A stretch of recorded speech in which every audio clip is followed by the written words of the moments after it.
Hola queridos politicarios y bienvenidos a un nuevo episodio aquí en estos primeros días del año. Así que es un gusto volver a acompañarles para conversar un poco más acerca de algo que hemos venido topando en nuestro último episodio, que es justamente este interesantísimo caso Metástasis, del que cada semana pues encontramos más evidencia, más información. Les invito también a revisar la información que tiene disponible ya la Fiscalía General del Estado dentro de su página web. Así que ahí tienen toda la lista de chats si es que los quieren revisar ustedes mismos e ir un poco corroborando información, entendiendo tal vez un poco más a profundidad qué es lo que dice. Y nada, antes de poder arrancar, quiero desearles un excelente inicio de año, que se venga más que cargado este 2024. Ha sido todo un gusto el poderles ir acompañando en este año 2023, que para mí ha sido un año increíble. Les dejo además un sneak peek de lo que está igual dentro de mis redes posteado sobre lo que fue este 2023, así que ahí tienen un poquito de información de por qué me encuentro tan feliz de haber acabado un año como el 2023. Así que imagínense si así fue el año pasado. Estoy muy emocionada de ver todo lo que se venga este 2024 y sobre todo porque los tengo a cada uno de ustedes y cada vez estamos siendo una comunidad mucho más grande y sobre todo una comunidad mucho más consciente sobre lo que se debe hacer con política y esta educación política que se torna fundamental si es que queremos cambiar nuestros estados, algo que les repito todo el tiempo.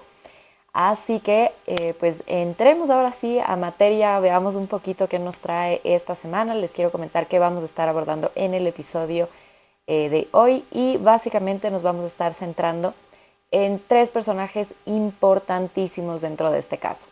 La Fiscalía ha identificado, por ejemplo, dentro de esta red de narcotráfico, que se ha dado algunos ejes, ¿no es cierto?, de cercanía con Leandro Norero, quien vimos ya en nuestro episodio anterior. En vida fue justamente uno de los altos jefes del narcotráfico y aquí es donde él podía dar, por ejemplo, las órdenes para que se haga o se deje de hacer ciertas acciones y él mientras hacía esto estaba pues ya en la cárcel, entonces es también bastante cuestionable cómo lograba justamente mover toda esta red estando pues ya privado de libertad.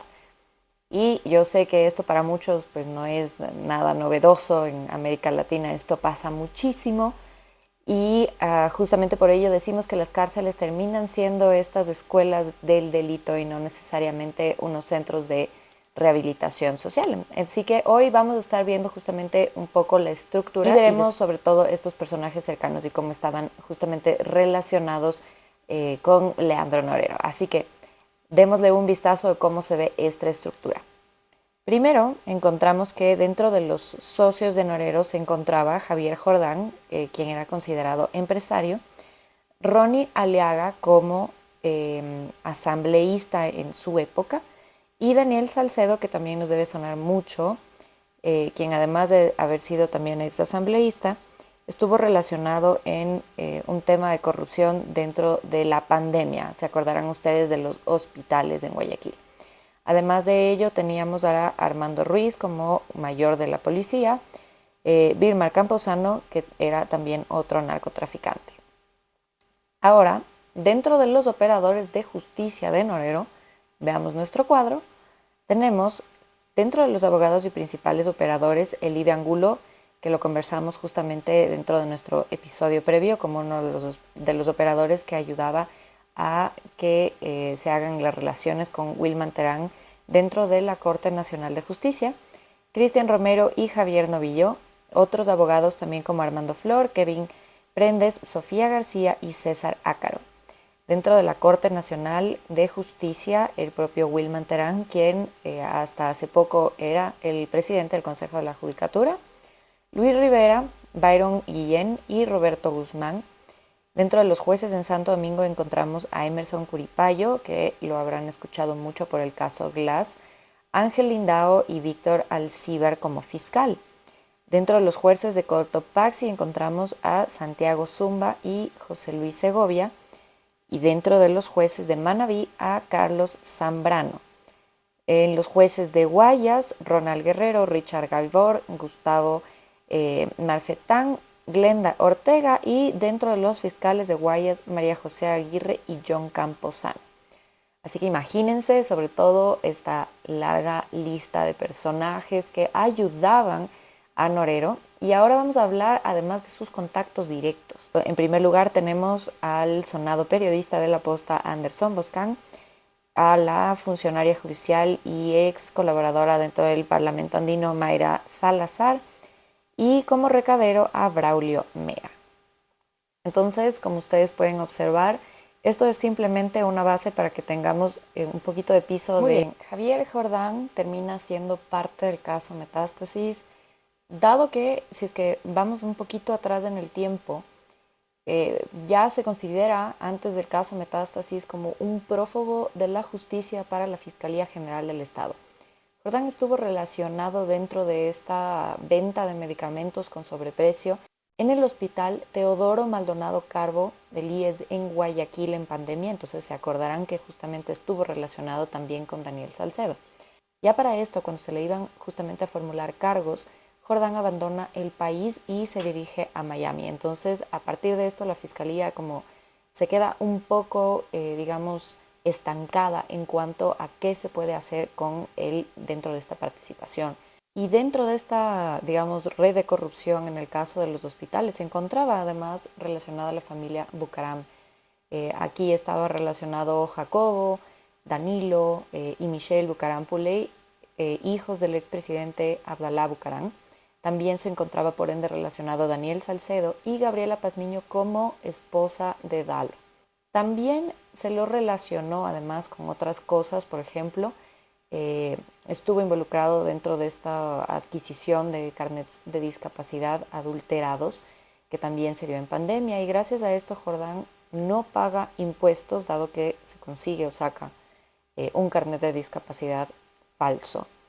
Además se le vincula, ya da más bien dicho, lista de cosas dentro del SADGE, que es el sistema justamente de revisión de casos, y aquí tiene pues casos por delitos en estafas, en temas de aduaneros, en abuso de confianza. Justamente en el tema de aduanas del Ecuador, que es otro de los casos bastante importantes en temas de corrupción, también se encuentra Jordán relacionado.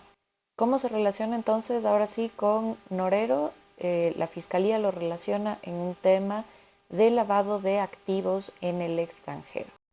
Además, ha sido vinculada en varias amenazas también a periodistas en el Ecuador. Y dentro de los chats que aparecen justamente en el caso Metástasis, se ve cómo había un intercambio constante entre Norero y Jordán, mientras Norero se encontraba detenido en la cárcel de Cotopaxi.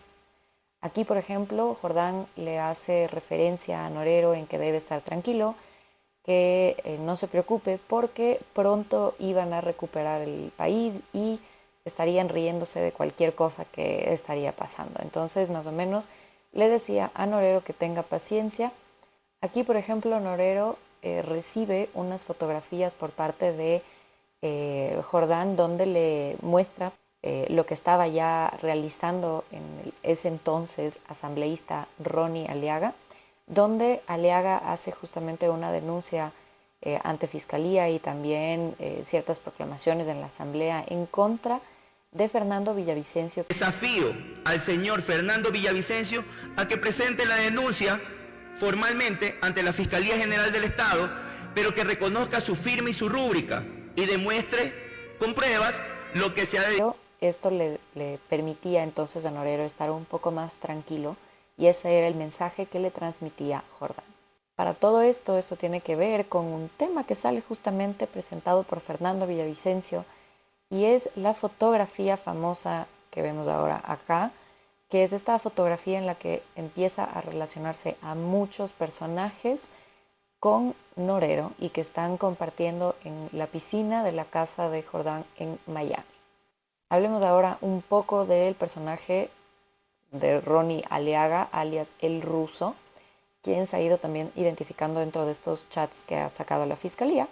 Y básicamente aquí él se considera como el operador principal de Norero dentro de la Asamblea. ¿De dónde aparece Ronnie Aliaga? Él empieza siendo parte de la banda Latin Kings desde muy jovencito, y dentro del gobierno del expresidente Rafael Correa, Correa hace, digamos, una pacificación con las bandas, y esta persona ingresa entonces a ser parte de Alianza País, hoy en día Revolución Ciudadana. Y aquí es donde él empieza también su vida política. Finalmente, para 2017 entra a ser asambleísta alterno, y ya para las elecciones del 2021 llega a ser asambleísta, y le va tan bien que termina siendo parte del CAL, del Consejo de Administración Legislativa de la Asamblea, donde llega a ser justamente tercer vocal. Esto mismo le permite entonces operar dentro de la Asamblea en función a lo que le ordene el patrón, es decir, Norero. Y aquí es donde se empieza a vincular justamente a lo que él hace. Digamos que hubo un momento bastante difícil para Aliaga en el sentido de esta pérdida de confianza por parte de tanto de su partido como del propio Norero, cuando se filtra esta imagen por parte de Fernando Villavicencio y se le ve a él con Norero. Y esta pérdida, digamos, de credibilidad hace que Aliaga tenga que tomar ciertas medidas, estas denuncias que hace, sobre todo en fiscalía, por temas de odio, por calumnia y demás, que hace en contra de Fernando Villavicencio, y con esto pretende justamente recuperar un poco la confianza, tanto de su partido, quien ya le había dicho que por favor entregue su curul porque estaba justamente manchando el nombre del partido, y también la pérdida de confianza con Norero, ¿no? Además que al inicio estaban un poco confundidos de además cómo terminan ellos estando vinculados, Norero y Jordán, en el caso Encuentro, y por qué, y esto también genera un malestar. Además, llega, digamos, a los oídos de Norero que se había entregado alrededor de $50,000 por la liberación de Jorge Glass y también de Daniel Salcedo, y Norero se preguntaba por qué Aliaga accedió a que justamente esto se produzca de esta manera. Finalmente, conversemos entonces un poco de la participación también de Daniel Salcedo dentro de todo esto. Y en este caso, Daniel Salcedo tiene pues un tema bastante interesante, digamos, en el sentido de la cantidad de sentencias que tiene en su contra. Principalmente nos encontramos con 3 sentencias que se le ha dictado por diversos delitos. El primero es una sentencia de 13 años de cárcel, y esta tiene que ver con peculado.